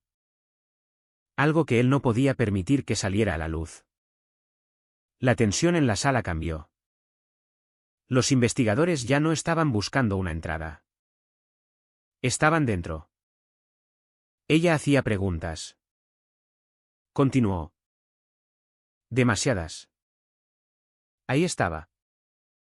¿El conflicto? El origen. No un impulso. No una oportunidad. Sino una amenaza. Carmen sabía algo. O estaba a punto de saberlo. Y eso fue suficiente. Yo no podía. La frase se rompió. Por primera vez. No fue una actuación. No fue control. Fue fallo real. Su voz tembló. Apenas. Pero lo hizo. No podía dejar que siguiera. Y en ese momento. Todo se detuvo. Porque ya no quedaban dudas. Ya no quedaban interpretaciones. Ya no quedaban versiones alternativas. Solo quedaba la verdad. Cruda. Directa. Irreversible. Él estaba allí. Él habló con ella. Él la hizo abrir la puerta. Él creó la situación. Y cuando sintió que perdía el control, actuó. Pero aún faltaba el final. El momento exacto. El punto sin retorno. Y todos en esa sala lo sabían. Porque una cosa es admitir presencia. Otra es cruzar la línea final. Y él estaba a punto de hacerlo. Su respiración era más pesada ahora. Sus ojos ya no evitaban. Pero tampoco enfrentaban. Estaban en otro lugar. En esa noche. En ese apartamento. En ese instante donde todo cambió. Y cuando volvió a hablar. Ya no había distancia. Ya no había máscara. Solo quedaba lo que hizo. Y lo que no pudo deshacer jamás. El momento final no llega con ruido, llega con una caída interna, silenciosa, irreversible. Y en esa sala, donde el tiempo parecía haberse detenido, él ya no estaba resistiendo. Ya no estaba calculando. Ya no estaba construyendo respuestas. Estaba recordando sin filtros. Y eso lo hacía peligroso. Porque cuando la memoria deja de ser controlada, la verdad deja de poder ocultarse. Su respiración era irregular ahora. Más pesada. Más audible. Cada inhalación parecía arrastrar algo del pasado que llevaba años enterrado. Sus manos, antes firmes, ahora se movían con una leve inquietud. No era nerviosismo superficial, era algo más profundo. Era el peso. El peso de lo que estaba a punto de decir. Nadie en la sala habló. Nadie lo interrumpió. Porque todos sabían que lo siguiente no podía ser forzado. Tenía que salir. Y finalmente. Salió. No fue como piensan. La frase rompió el silencio. No con fuerza, sino con una extraña calma. Como si, después de años, esa fuera la única forma en que podía decirlo. No una negación. No una defensa. Sino una distorsión. Un intento de cambiar la narrativa incluso ahora. Los investigadores no reaccionaron. No discutieron. No corrigieron. Porque lo importante no era la versión. Era que siguiera hablando. Ella no gritó. Continuó. Sus ojos ya no estaban en la sala. Estaban en otro lugar. En otro tiempo. Ni siquiera se movió. Cada palabra construía una escena más clara. Más precisa. Más inquietante. Porque confirmaba lo que siempre había desconcertado a los investigadores. La ausencia de lucha. La calma en medio de la violencia. Pero esa calma ahora tenía un significado distinto. No era tranquilidad. Era sorpresa. Era incredulidad. Era el momento en que alguien entiende demasiado tarde. ¿Me miró? Susurró. Como si no entendiera. Y en esa frase había algo más que descripción. Había emoción. No visible. No evidente. Pero presente. Como una grieta que dejaba ver algo que llevaba años oculto. Pensó que estaba bromeando. Pausa. Silencio. Hasta que no lo estaba. Ahí estaba. El punto exacto. El momento donde todo cruzó la línea. No fue un ataque inmediato. No fue una explosión de violencia. Fue un cambio. Un giro. Un instante en el que algo dentro de él se activó. Y ya no hubo vuelta atrás. Solo fueron unos segundos. Dijo. Como si eso redujera el peso. Como si eso hiciera la escena menos real. Menos brutal. Menos definitiva. Pero no lo hacía. Porque esos segundos fueron todo. Fueron la vida de Carmen apagándose. Fueron la decisión tomada. Fueron el acto que lo definió para siempre. Después todo se quedó en silencio. Su voz se volvió más baja. Casi inexistente. Demasiado silencio. Y ahí apareció algo inesperado. No culpa. No arrepentimiento claro. Sino incomodidad. Como si ese silencio lo hubiera perseguido. Como si no hubiera podido escapar de él. Como si, a pesar de todo, ese momento nunca se hubiera ido. Los investigadores intercambiaron miradas. No porque necesitaran confirmar algo. Sino porque sabían que habían llegado. Ese era el final. No había más capas. No había más resistencia. Solo quedaba lo inevitable. Pero aún había una pregunta. La más importante. La que había permanecido en la sombra durante todo el caso. El por qué. Y aunque parte ya había salido, aún no estaba completo. Aún faltaba entender qué fue lo suficientemente fuerte. Como para llevarlo hasta ese punto. ¿Qué sabía ella?, preguntó uno de los investigadores. La voz fue baja. ¿Precisa? Sin emoción. Pero directa. Y esa pregunta cambió algo. Porque ya no era sobre el acto. Era sobre el origen. Él no respondió de inmediato. Su cuerpo se tensó ligeramente. Sus ojos, por primera vez en mucho tiempo, volvieron a la sala. A los investigadores. A la realidad. Como si esa pregunta los sacara del recuerdo. Como si lo obligara a enfrentar algo que no quería decir. Demasiado. Respondió finalmente. Una sola palabra. Pero suficiente. ¿Sobre qué? Silencio. Más largo. Más denso. Más difícil. Porque ahora no se trataba solo de lo que hizo. Se trataba de lo que ocultaba. Y eso era otra historia. Una historia que no había salido. Una historia que, posiblemente, no estaba contenida solo en ese apartamento. Sobre mí. La respuesta llegó. Simple. Directa.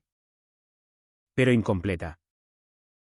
Y aún así suficiente para abrir una puerta mucho más oscura. Porque si Carmen sabía algo sobre él. Algo que justificaba ese nivel de riesgo. Algo que lo llevó a matarla. Entonces la pregunta ya no era solo qué pasó esa noche. La pregunta era: ¿qué había antes? ¿Qué había estado ocultando? ¿Qué había estado viviendo? Mientras todos lo veían como alguien irreprochable. La sala volvió al silencio. Pero ya no era un silencio de espera. Era un silencio de comprensión. Porque el caso de Carmen Ruiz ya no era solo un asesinato. Era una entrada.